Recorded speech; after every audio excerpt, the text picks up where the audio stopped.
So in this video, I'm gonna go over one of the most common questions that I get asked, and that's, what are the most walkable neighborhoods in Seattle? So in this video, I'm gonna jump right into that. But before we start, if you haven't already, consider subscribing. I make videos all about what it's like living over here in Seattle and the local real estate market. So if you're moving over here, I'm an active real estate agent in this area, and I love helping those of you that reach out to me here from YouTube when you're making the move over to Seattle, or you already live in Seattle and you're looking to purchase a home.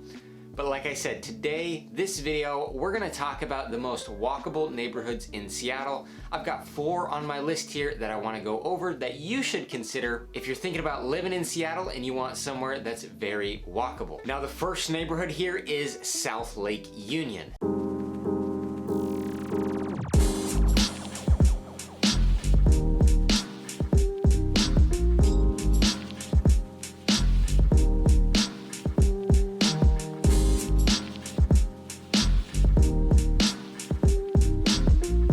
Now, South Lake Union, it's located just north of downtown, right on the south side of, you guessed it, Lake Union. Now, South Lake Union has a walk score of a 94, a transit score of 85, and a biking score of 80. Now, the thing about South Lake Union, if you're coming over here and you're taking a job and you want somewhere that's in walking distance to your job without having to take the bus, South Lake Union might be your #1 neighborhood to consider. Right within South Lake Union, we have Amazon headquarters, we have Google offices, UW Medicine, the Bill and Melinda Gates Foundation, and a few other companies as well. So you may be able to live here right in South Lake Union and just walk directly to your job.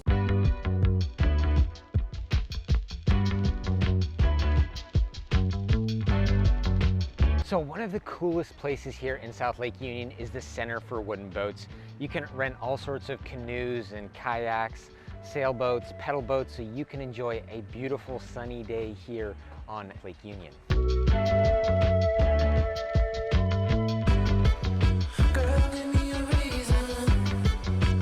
Along with launching a boat on a nice day, you can also hang out at South Lake Union Park here, or you can even take a ride on a seaplane. Now, here in South Lake Union, you have all sorts of restaurants and bars and coffee shops. You have doctor's offices, so pretty much everything that you're gonna need and be looking for is right here in South Lake Union. It has a much younger demographic. There's a lot of young professionals that live and work here right in South Lake Union. This is one of the best Seattle neighborhoods when it comes to outdoor recreation, just because you are right on Lake Union and all the opportunities that provides. So if you're thinking about living in South Lake Union, you're gonna be looking at condos or apartments. There's not really single family homes down here, as it is a very urban and walkable area. I wanna show you a condo currently for sale that would give you an idea of what you could find down here if you are looking to purchase a place. This is a studio or open 1-bedroom condo, so about the cheaper end of what you can find here in South Lake Union. So let's jump inside and take a look. So this is a 554 square foot condo. It's an open 1-bedroom or studio. You can see here how it lives like a studio. You know, it was built in 2009, so it's still got hardwood floors, full bathroom, in-unit laundry. It's got the granite countertops and stainless steel appliances. This one's priced at $365,000, and it's got a lot of amenities like a gym, a yoga studio, and a rooftop deck here at the complex. All right, neighborhood number 2 we're gonna talk about here. Now, this is Belltown.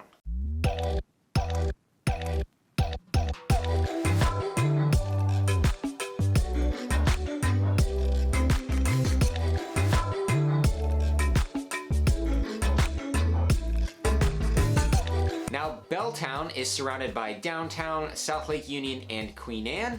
And within Belltown, you're right at the base of the Space Needle, so you have amazing Space Needle views all throughout Belltown. So if you're looking at condos or apartments, you may very likely have a view outside of your window of the Space Needle. Now, the Belltown walk score is a 98, transit score is a 97, and the biking score is a 76. Now, Belltown is located on the waterfront, so you have access to the Seattle Piers and the Seattle waterfront here from Belltown with all the activities that go on down there. And we're gonna talk about specifically the Seattle waterfront on the next city, as it's right next door, so stay tuned for that. Now, Belltown has been heavily influenced by the arts and music scene here over the years. Now, Belltown is really known for its music and nightlife scene. In fact, the Crocodile, the bar behind me, hosted Nirvana and Pearl Jam in the 90s. And it's still home today to a lot of musicians, so if you're living down here and you enjoy music, want to grab a bite to eat and a drink, the Crocodile is a good place to check out. On top of the arts and music scene, there's all sorts of restaurants and again, coffee shops here in Belltown that you can walk to and from. There's also a lot of nightlife. So again, it's a much younger demographic, and because of that, there's a lot of nightlife here in Belltown. So if that's something you're looking for and that's important to you, you're gonna have no shortage. So similar to South Lake Union, because Belltown is so walkable, you're mostly gonna find condos, apartments, and some townhomes around here as well. I'm gonna jump in and show you an option, what a one bedroom would look like here in Belltown. Let's go over and take a look inside. So this is a 1,000 square foot space here in Belltown. It's priced at $550,000. You can see the industrial look that it has. It's a one bedroom, but you can see the metal stairs, all the concrete finishes, the tall ceilings. It's a very industrial, cool type of look. It's really like a loft space upstairs here. You see how the bedroom is in a loft space. And there's amenities in the building like a gym and a rooftop deck as well. All right, neighborhood number 3. This is downtown Seattle.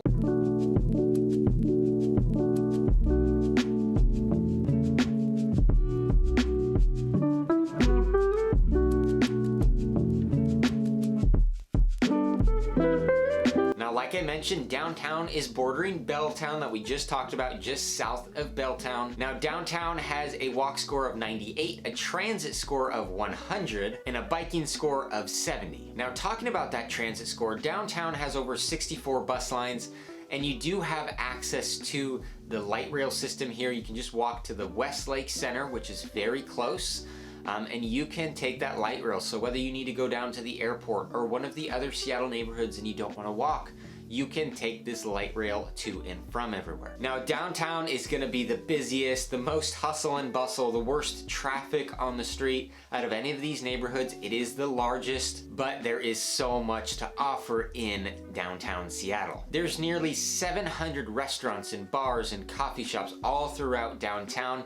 There is so much that you can go experience when you're living here. Now, the most recognizable part of downtown Seattle is Pike Place Market. Now, this is a heavy tourist attraction, but Pike Place Market is the biggest market in the state of Washington. It's open 7 days a week, 12 months out of the year.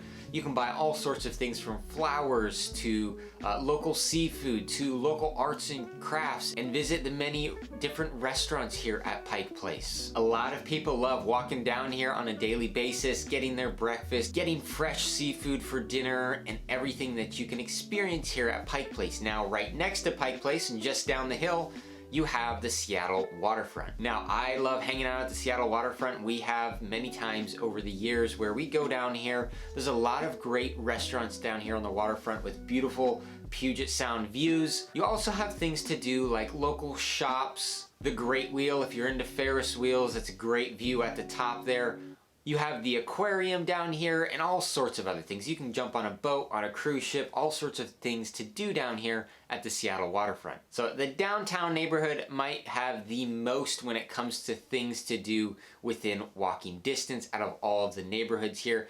Not to say there's a shortage in any of the other neighborhoods, but there is a lot surrounding the immediate downtown neighborhood. Now, here in downtown, it's gonna be the same thing. Super walkable area. You're looking at condos and apartments. You can see all the huge high-rise buildings around me here in downtown. You know, there's gonna be a wide mix of different types of condos you can buy. This is where you're gonna find the most actual condos versus apartments, where you can actually purchase something all over the place, places for sale. So let's jump in a unit here. Again, it's gonna be, you know, around the $600,000 price point to give you an idea of what you can get at kind of an entry level. It's a nice unit, but nothing over the top here in downtown. So this condo is a one bedroom, one bathroom. It's just over 800 square feet, priced at $610,000. You can see the wall of windows and how much natural light this gets with 10.5-foot ceilings. It's got nice finishes with hardwood floors and such. So this one has a lot to offer. It's in a luxury building, again, close to everything. You know, it's got a fitness center and guest suites and a private owner's lounge, rooftop decks. You can see the level of finishes in here. It's built in 2008, so you know, finishes that you don't need to go in and redo. It's a move-in ready place, and like I said, it's priced at $610,000. You get a good sized bedroom with a walk-in closet. So a place like this has a lot to offer and really great views. All right, and the fourth neighborhood here, the last one we're gonna go over, is Capitol Hill.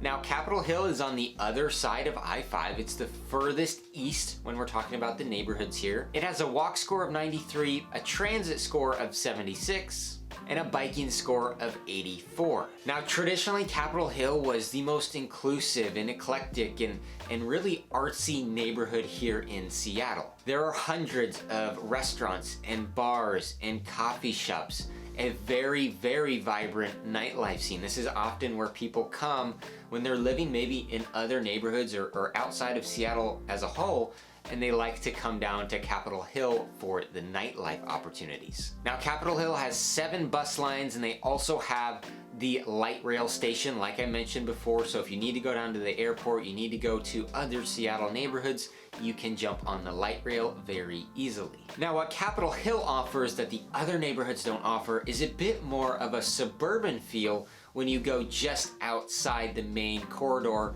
there in Capitol Hill. As you get further to the east side of Capitol Hill, closer to 15th Street and beyond, you have a lot of single-family residential detached homes, while closer into Broadway in the middle of Capitol Hill, you're gonna have a lot of condos and such. And the 3 neighborhoods we went over previously solely have condos and apartments.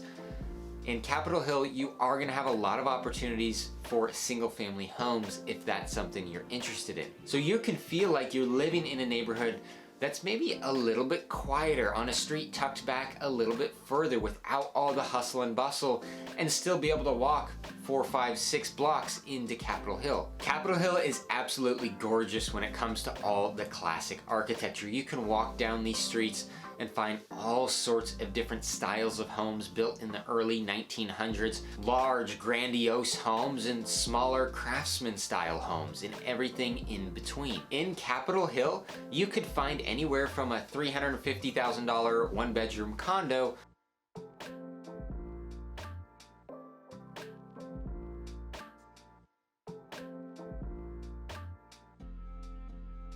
to this 11 million Spanish style mansion.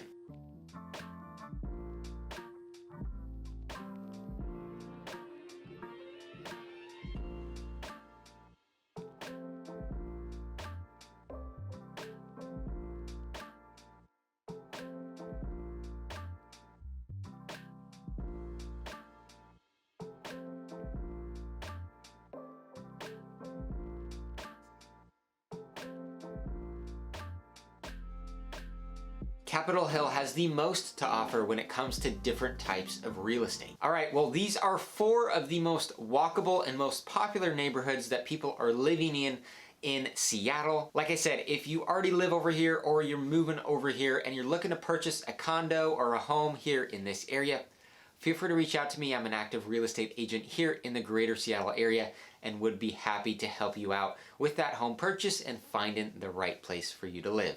Thanks for watching this one.